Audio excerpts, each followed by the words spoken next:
Hello दोस्तों, स्वागत है आपका हमारे यूट्यूब चैनल अभिज्ञान विजन में। मैं प्रताप सिंह जो आपके लिए लेखपाल ग्रामीण प्रवेश की क्लास चला रहा था, उसमें यह अपना अगला चैप्टर है राजस्व विभाग। राजस्व विभाग, इसमें जो राजस्व परिषद होती है वो लेखपाल और जो आपके जितने भी राजस्व विभाग के काम होते हैं उनके लिए सबसे इम्पोर्टेंट विभाग है। देखा जाए तो जिस प्रकार से उच्च न्यायालय के आदेश उनके अधीनस्थ न्यायालयों के लागू होते हैं, उसी प्रकार राजस्व परिषद का कोई भी आदेश है वो अपने अधीनस्थ राजस्व न्यायालयों पे लागू होता है। तो आज का जो चैप्टर है आपके लिए बहुत ही इंपॉर्टेंट है, आप लोग जुड़े रहिए। यहाँ से एक दो क्वेश्चन आपको लेखपाल में 100% मिलेगा, इसकी गारंटी मैं लेता हूँ। 100% आपको यहाँ से एक ना एक क्वेश्चन मिलेगा। तो आज हम शुरू करते हैं अपना राजस्व विभाग करें। तो राजस्व विभाग का अगर सबसे महत्वपूर्ण विभाग की बात करें, तो राजस्व विभाग है, इसके सबसे महत्वपूर्ण विभाग की बात करें तो वो है राजस्व परिषद। राजस्व परिषद अगर पूछा जाए राजस्व विभाग का सबसे महत्वपूर्ण विभाग कौन सा है, तो राजस्व परिषद है। इसकी स्थापना 1831 में हुई थी। अगर पूछा जाए राजस्व परिषद की स्थापना कब हुई, तो 1831 में हुई थी। तब कहाँ पे हुई थी, इसका तब कहाँ हुई थी, इसका अगर मुख्यालय उस टाइम पे पूछा जाए तो प्रयागराज। यहां से अपने दो क्वेश्चन बनते हैं।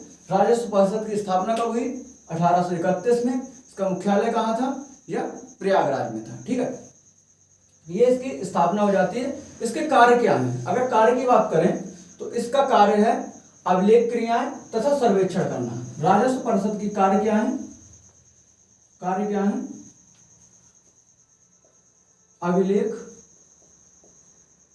क्रियाएं तथा सर्वेक्षण। ठीक है, राजस्व परिषद की स्थापना 1831 में हुई तथा प्रयागराज इसका मुख्यालय। इसके कार्य अभिलेख क्रिया मतलब जो तुम्हारा खेत होते हैं उनकी नाप रखना, चकबंदी और जितने भी काम होते हैं उन सब के बारे में पूरी जानकारी रखना, नक्शे बना जो होते हैं, जो सर्वे ऑफ इंडिया बनाती है उनका पूरे का सर्वेक्षण करना, ये सब काम किसके, राजस्व परिषद के हैं। तो कार्य अभिलेख क्रियाएं तथा सर्वेक्षण करना होता है। अगली बात ये, इसके आदेश, राजस्व परिषद के आदेश उच्च न्यायालय के आदेश की तरह अपने राजस्व न्यायालयों पे बाध्यकारी होते हैं। ठीक है, इसके निर्णय मतलब समझ रहे हो, राजस्व परिषद के निर्णय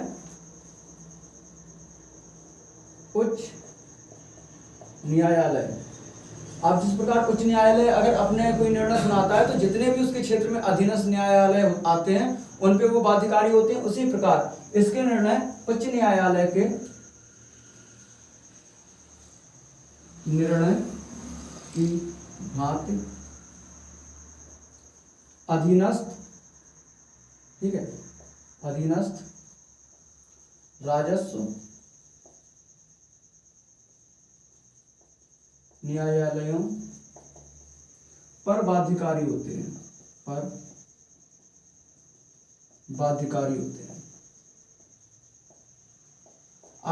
अधीनस्थ न्यायालयों पर बाध्यकारी होते हैं। ये अपनी होगी राजस्व परिषद की मोटी मोटी सी बात हो गई। फिर देखा जाए तो इसको दो भागों में अब बांट दिया गया है। ठीक है, अगर यहां से क्वेश्चन बनता है, राजस्व न्यायालय के प्रशासनिक तथा न्यायिक विभाग को कब अलग किया गया, ये बहुत इंपॉर्टेंट है, इंपॉर्टेंट मार्क कर लेना। राजस्व परिषद के, ठीक है, राजस्व परिषद के प्रशासनिक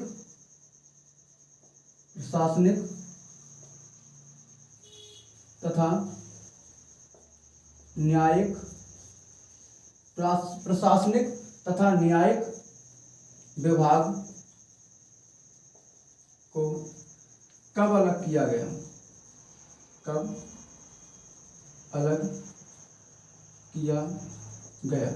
अगर हम कब अलग किया गया इसकी बात करें तो ये किया गया है 1947-48 में। बहुत इंपॉर्टेंट क्वेश्चन है, यहाँ पे दो तीन इंपॉर्टेंट है। पहले राजस्व परिषद की स्थापना 1831, स्थापना कहाँ हुई, प्रयागराज में। कार्य क्या है, अभिलेख क्रिया तथा सर्वेक्षण। इसके निर्णय किस प्रकार बाध्यकारी होते हैं, जैसे उच्च न्यायालय के होते हैं, राजस्व परिषद के प्रशासनिक तथा न्यायिक विभाग को अलग कब किया गया? 1947-1948 में। 1 मिनट आप इसे नोट कर लीजिए, फिर हम आगे चलते हैं। आप चाहें तो स्क्रीनशॉट भी ले सकते हैं। ठीक है दोस्तों, तो आपने नोट कर लिया होगा। यहाँ पे आप जितनी भी चीजें एक बार फिर तो समझ लो, हम इसे फिर हटा के अपन आगे चलेंगे। क्या है? राजस्व परिषद की स्थापना 1831 प्रयागराज में। अभिलेख क्रियाएं तथा सर्वेक्षण इसका कार्य है। इसके निर्णय राजस्व अधीनस्थ राजस्व न्यायालय पे किस प्रकार बाध्यकारी है? जैसे उच्च न्यायालय जो निर्णय देता है वो उसके अधीनस्थ या जो डिस्ट्रिक्ट कोर्ट होती है उन पे बाध्यकारी होते हैं, उसी प्रकार से।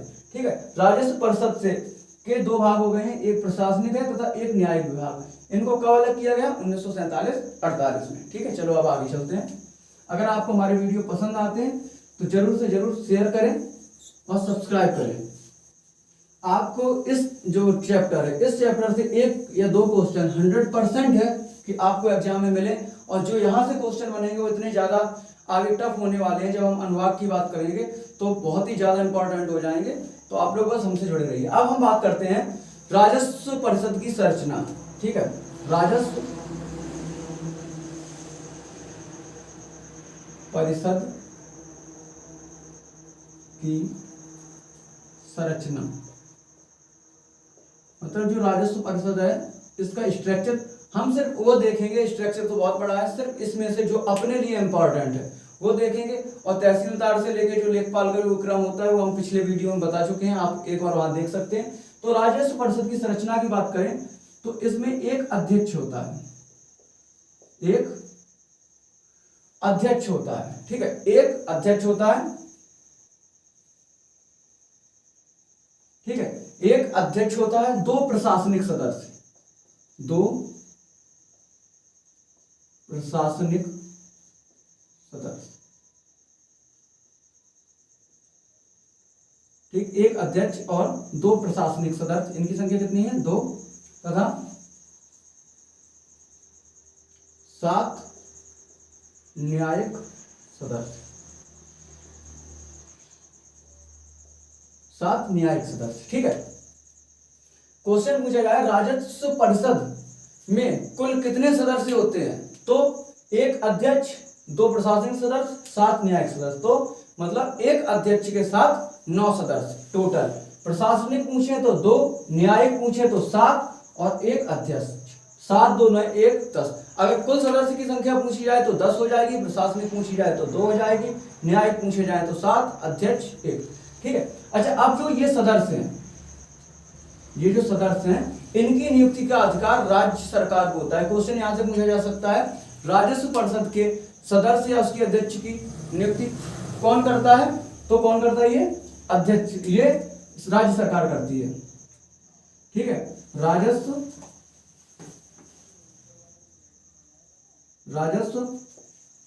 परिषद के सदस्यों की नियुक्ति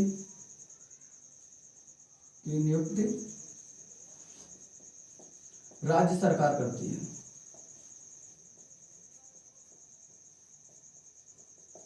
ठीक है, राजस्व परिषद के सदस्यों की नियुक्ति कौन करता है? राज्य सरकार करती है। अब देखो जो इसका प्रशासनिक विभाग है, ठीक है, राजस्व परिषद 2 प्रशासनिक सदस्य हैं, ये प्रशासनिक विभाग है। कौन सा है?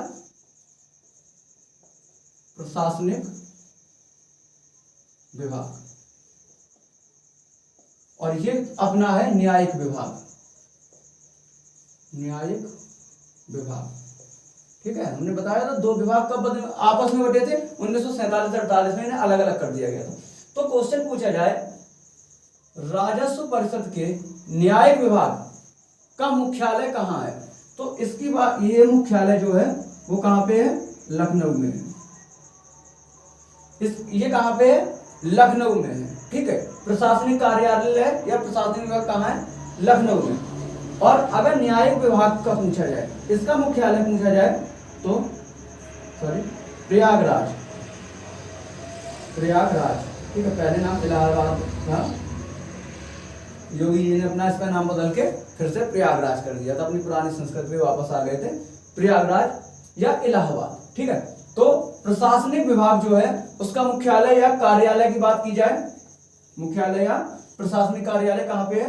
लखनऊ में। और इसका कहाँ पे है, इलाहाबाद में। ठीक है, अगर हम बात करें प्रशासनिक विभाग में कुल कितने अनुभाग हैं, ये सब अब यहाँ पे जो क्वेश्चन है बहुत ज्यादा इंपॉर्टेंट आगे बनने वाले हैं। ठीक है, क्या है, प्रशासनिक विभाग में, प्रशासनिक विभाग में कुल 19 अनुभाग हैं। जो प्रशासनिक विभाग, या ठीक है इसी कार्यालय भी लिखा आ सकता है, आप कंफ्यूज नहीं होना यहाँ पे। अगर प्रशासनिक विभाग या प्रशासनिक कार्यालय आ जाए और उसमें कुल अनुभाग पूछे जाए तो उनके अनुभाग की संख्या 19 है। और यहाँ पे अगर आपसे पूछा जाए न्यायिक विभाग, न्यायिक विभाग या कार्यालय, न्यायिक विभाग या न्यायिक कार्यालय में कितने अनुभाग हैं, तो में कुल 2 अनुभाग हैं। ठीक है, तो आप इसके इतना 1 मिनट नोट कर लीजिए, फिर हम देखते हैं आगे। प्रशासनिक विभाग, ठीक है, राजस्व परिषद की संरचना बात करें तो एक अध्यक्ष होता है, 2 प्रशासनिक सदस्य, 7 न्यायिक सदस्य। ये प्रशासनिक विभाग है, ये न्यायिक विभाग है, इसमें 7 सदस्य हैं, इसमें 2, टोटल 10।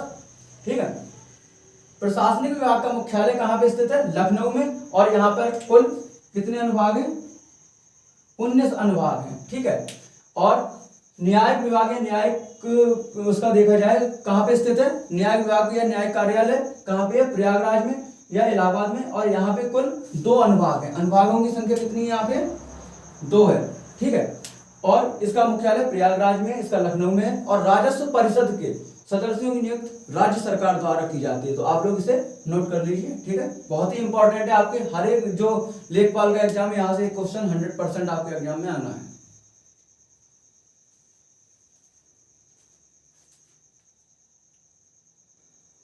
ठीक है दोस्तों, तो हम लोग अब हम देखेंगे जो प्रशासनिक विभाग है उसके एक एक अनुभाग को हम लोग देखेंगे जो इंपॉर्टेंट है। पूरे 19 नहीं देखने, करीबन 10 से 12 अनुभाग हैं जो आपके एग्जाम में जहां से क्वेश्चन बनते हैं, हम सिर्फ उन 10-12 अनुभाग को देखेंगे।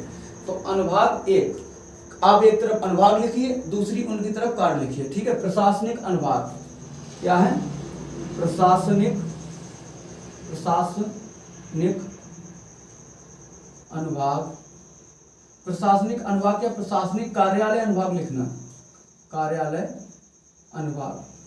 क्वेश्चन इसी प्रकार से पूछा जाएगा, प्रशासनिक कार्यालय के किस अनुभाग से ग्राम का सृजन, मंडल का सृजन या फलाना किया जाता है, कोई भी काम आपसे पूछ सकते हैं, इसी प्रकार से पूछेगा। तो प्रशासनिक कार्यालय अनुभाग 1, इसका कार्य क्या होते हैं, प्रशासनिक कार्यालय जो अनुभाग 1 है, इसकी बात करें तो इसका पहला कार्य है जमींदारी उन्मूलन, जमींदारी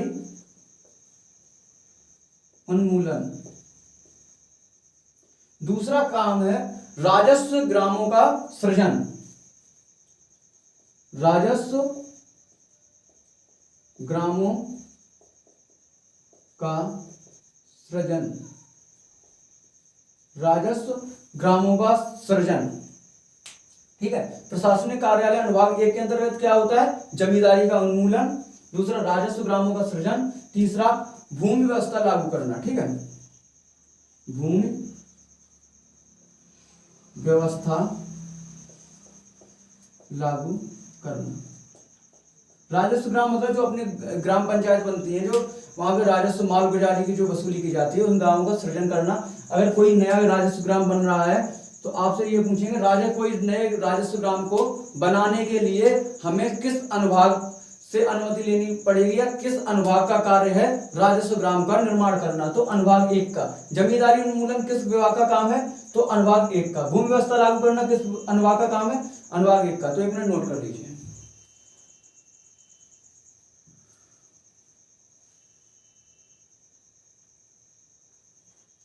ठीक है, अब अनुभाग 2 की बात करें। ठीक है, प्रशासनिक कार्यालय अनुभाग 2। ठीक है, आप लोग लिख लीजिए, हमने शॉर्ट में लिख दिया है। प्रशासनिक कार्यालय अनुभाग 2, वृक्षारोपण कार्यक्रम, वृक्षारोपण कार्यक्रम। जो ऊसर या बंजर भूमि होती है, ठीक है, ऊसर बंजर भूमि, ठीक है, सुधार, ऊसर बंजर भूमि सुधार कार्यक्रम। ग्राम पंचायत की भूमि होती है, ठीक है, ग्राम पंचायत की भूमि का रख रखाव, ग्राम पंचायत की भूमि, ग्राम पंचायत की भूमि, ठीक है। तालाब और जल प्रणालियों से में आय और व्यय, जो जो तालाब होते हैं, जो नहर होती हैं, उनसे जो रुपए की वसूली होती है या उनको रख रखाव में जो खर्च होता है वो किसकी जिम्मेदारी है? अनुभाग 2 की, ठीक है। अनुभाग यहाँ पे लिख देते हैं, अनुभाग 2 इतना समझ जाओ। प्रशासनिक कार्यालय अनुभाग 2 की बात हो रही है, तो वृक्षारोपण कार्यक्रम, ऊसर बंजर भूमि सुधार, ग्राम पंचायत जो है, ठीक है, ग्राम पंचायतों की भूमि, ठीक है, तालाबों, ठीक है, तालाबों, जल प्रणालियों का के आय व्यय का ब्यौरा, ठीक है। जैसे कोई तालाब है या कोई आप यहाँ जो अब ट्यूबवेल लगते हैं वो है, वहां पे जो उस पे जो रख रखाव में खर्चा आया या वहां से जो रुपए वापस आए, जो आपने जल लिया था या किसानों ने जो पानी यूज किया था उसके लिए जो रुपए वापस आए, उनका ब्यौरा रखना किसका? अनुभाग 2, प्रशासनिक कार्यालय लखनऊ अनुभाग 2 का काम है, ठीक है। और उसके बाद गांव में जो पट्टे होते हैं भूमि के, ठीक है, ग्राम भूमि के पट्टों का अधिकार दिलाना, ठीक है, ग्राम भूमि के पट्टों का अधिकार दिलाना। जो मतलब भूमिहीन व्यक्ति हैं उनको सरकार के द्वारा जो पट्टे मुहैया कराए जाते हैं उन्हें अधिकार दिलाना किसके? अनुभाग 2, प्रशासनिक कार्यालय अनुभाग 2 के अंतर्गत आता है। ये जो अनुभाग है आपको जो हम लिखवा रहे हैं बहुत ज्यादा इंपॉर्टेंट है। 100% जो संभावना है यहाँ से एक क्वेश्चन बनना ही बनना है। ऊपर वाले से भी एक क्वेश्चन आ जाए तो 2 क्वेश्चन हो सकते हैं, लेकिन यहाँ से एक क्वेश्चन 100% आएगा, क्योंकि सबसे ज्यादा गलती करने की संभावना इसी जगह है। तो आप लोग इसे मजबूती से तैयार कर लीजिए, 2-3 बार देख लीजिए, आपको तैयार हो जाएंगे। तो अनुभाग 1 के अंतर्गत जमींदारी उन्मूलन, राजस्व ग्राम का सृजन, भूमि व्यवस्था लागू करना। अनुभाग 2 के अंतर्गत वृक्षारोपण कार्यक्रम, ऊसर बंजर भूमि में सुधार करना, जो बंजर भूमि होती है उन्हें सुधार करना, ग्राम पंचायत की भूमि, तालाबों, जल प्रणालियों की आय व्यय का ब्यौरा, ग्राम भूमि के जो पट्टे होते हैं उनका अधिकार दिलाना जिस व्यक्ति को दिया गया। तो आप नोट कर लीजिए, फिर आगे चलते हैं। और इसी में जो मेला बाजार जो लगते हैं, मेला हाट बाजार होते हैं, वहां से भी आय व्यय जो होता है, मेला बाजार जो बाजार लगते हैं उनसे जो कुछ आय होती है या उन पे जो व्यय होता है, मेला बाजार हाट के आय व्यय का ब्यौरा। तो आपसे पूछ सकते हैं किस अनुभाग के तहत मेला या किसी बाजार से हुई आय का ब्यौरा रखा जाता है? तो अनुभाग 2 के पास रखा जाता है। अनुभाग 2 की बात हो गई, आप नोट कर लीजिए, हम अनुभाग 3 पे चलेंगे।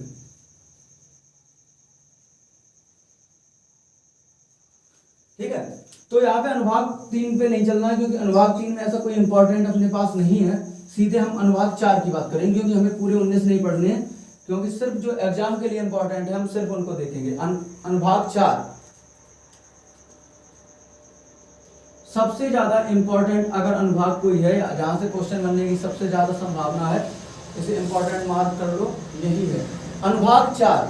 अनुभाग 4 राज्य वित्त आयोग को सूचना प्रदान करना। राज्य वित्त आयोग को सूचना प्रदान करना।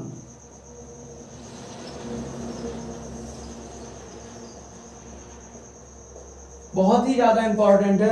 राज्य वित्त आयोग को सूचना प्रदान करना प्रशासनिक कार्यालय लखनऊ अनुभाग 4 के अंतर्गत आता है। मतलब जो आपके जितने भी आय हुई है, व्यय हुई है, आपने क्या योजना बनाई है, उन पर क्या खर्च हुए हैं, ये सब जो राज्य वित्त आयोग को सूचनाएं दी जाती हैं वो कार्यालय अनुभाग 4 के अंतर्गत दी जाती हैं। अब अनुभाग 5 की बात करें, ठीक है, प्रशासनिक कार्यालय अनुभाग 5। प्रशासनिक कार्यालय अनुभाग 5, ये बहुत ही ज्यादा इंपॉर्टेंट है। जैसे अपन ने जो देखा था, अपन जो देख रहे थे, राजस्व जो ग्राम है, राजस्व गांव होते हैं, उनका सृजन हम अनुभाग 1 के अंतर्गत हो रहा था, लेकिन यहाँ पे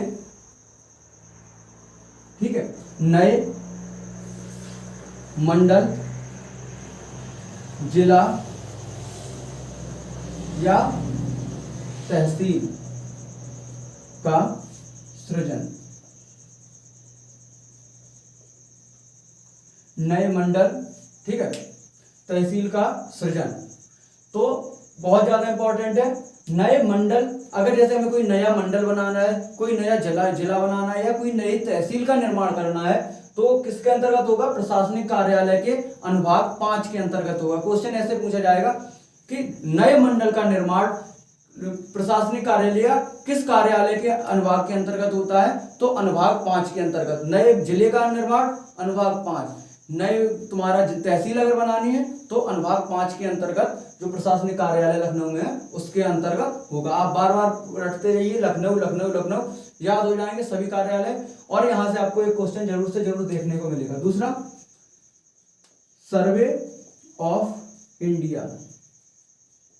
सर्वे ऑफ इंडिया, जो सर्वे ऑफ इंडिया है, इसके द्वारा जो नक्शे प्रकाशित किए जाते हैं, भारत में अगर कोई भी नक्शा है वो अगर प्रकाशित किया जाएगा तो किसके द्वारा? सर्वे ऑफ इंडिया के द्वारा। तो सर्वे ऑफ इंडिया के द्वारा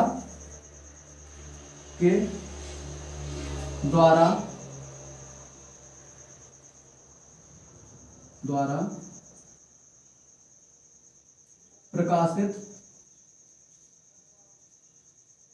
नक्शों, ठीक है, सर्वे ऑफ इंडिया के द्वारा प्रकाशित नक्शों का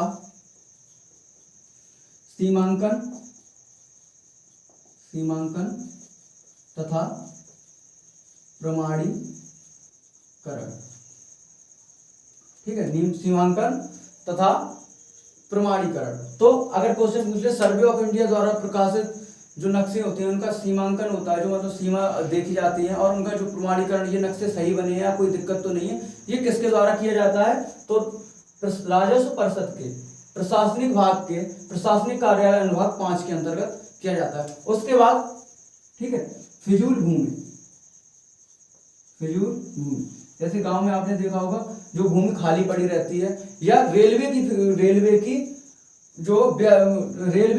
भूमि, रेलवे की अतिरिक्त लिख लो, अतिरिक्त भूमि का, ठीक है, जो है, सॉरी ये इस वाले नहीं, अगले में आएगा, गलती से इसमें आ गया है, क्योंकि यही यहाँ पे ये जब अपन पढ़ेंगे तो इसी प्रकार से गलती होगी, ठीक है। इसमें जो होता है, जो अब देखो, नए मंडल, जिला और तहसील का सृजन किसके अंतर्गत आता है? अनुभाग 5 के अंतर्गत आता है। तो इसी अनुभाग के अंतर्गत जो इनमें नए भवन का निर्माण होगा, नए भवन के निर्माण को भूमि, ठीक है, उपलब्ध कराना,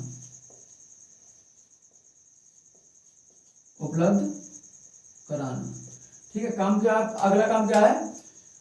नए मंडल, जैसे नए मंडल, जिला और तुम्हारे तहसील बन रहे हैं, तो उनमें नई नई इमारतें भी बनेंगी, नए भवन बनेंगे, तो उनके लिए जो भूमि उपलब्ध कराने का काम है, यह भी अनुभाग 5 का ही काम है। तो 1 मिनट नोट कर लीजिए, फिर हम लोग आगे बढ़ते हैं।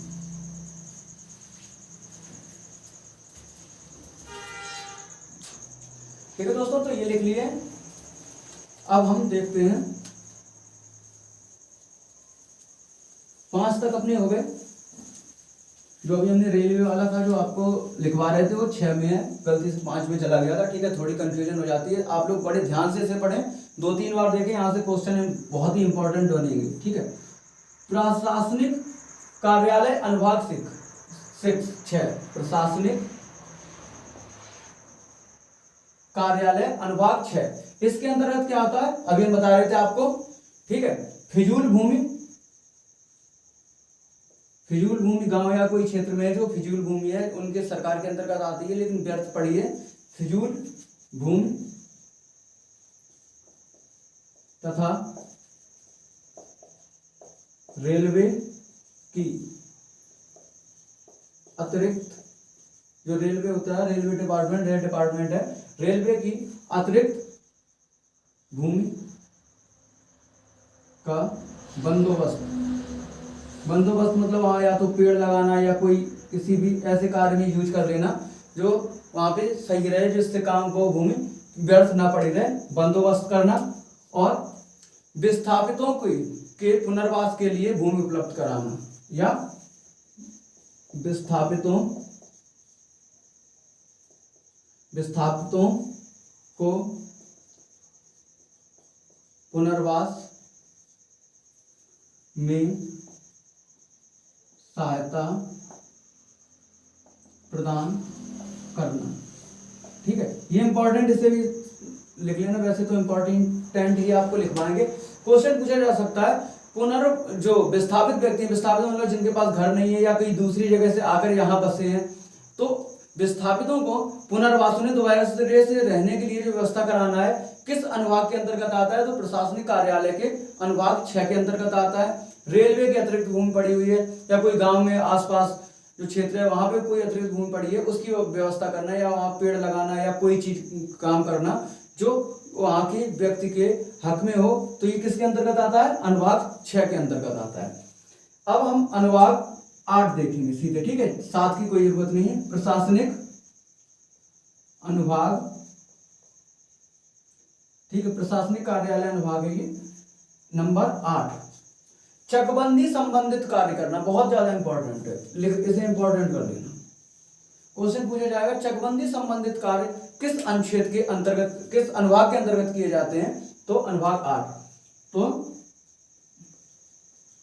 चकबंदी संबंधित कार्य, ठीक है, चकबंदी संबंधित जितने भी कार्य हैं, जो चकबंदी क्या होती है, जो खेत किसी एक किसान है उसके 4 जोत हैं, जोत मतलब किसान के छोटे जो खेत के टुकड़े होते हैं उन्हें जोत बोलते हैं, वो अलग अलग अगर बिखरी हुई हैं तो उन्हें एक जगह पे लाके इकट्ठा करना चकबंदी कहते हैं। ठीक है, तो चकबंदी में क्या, चकबंदी संबंधित कार्य अनुभाग 8 के अंतर्गत किए जाते हैं। प्रशासनिक कार्यालय लखनऊ अनुभाग 8 के अंतर्गत चकबंदी संबंधित कार्य, प्रशासनिक कार्यालय अनुभाग 6 के अंतर्गत फिजूल भूमि तथा रेलवे की अतिरिक्त भूमि का बंदोबस्त और विस्थापितों का पुनर्वास में सहायता प्रदान, ठीक है, सहायता प्रदान करना। ठीक, तो आज के लिए अपना इतना ही रहेगा। जो आगे के अनुभाग रह गए हैं और इस पे जो कुछ इंपॉर्टेंट क्वेश्चन बन जाते हैं, उन क्वेश्चंस को हम अगले जो उसमें वीडियो में देख लेंगे और हमारा राजस्व विभाग जो राजस्व परिषद है ये समाप्त हो जाएगा। यहाँ से आपको 100% एक ना एक क्वेश्चन आपको जरूर मिलेगा। अगर वीडियो पसंद आए लाइक करें, शेयर करें, सब्सक्राइब करें। जय हिंद, जय भारत।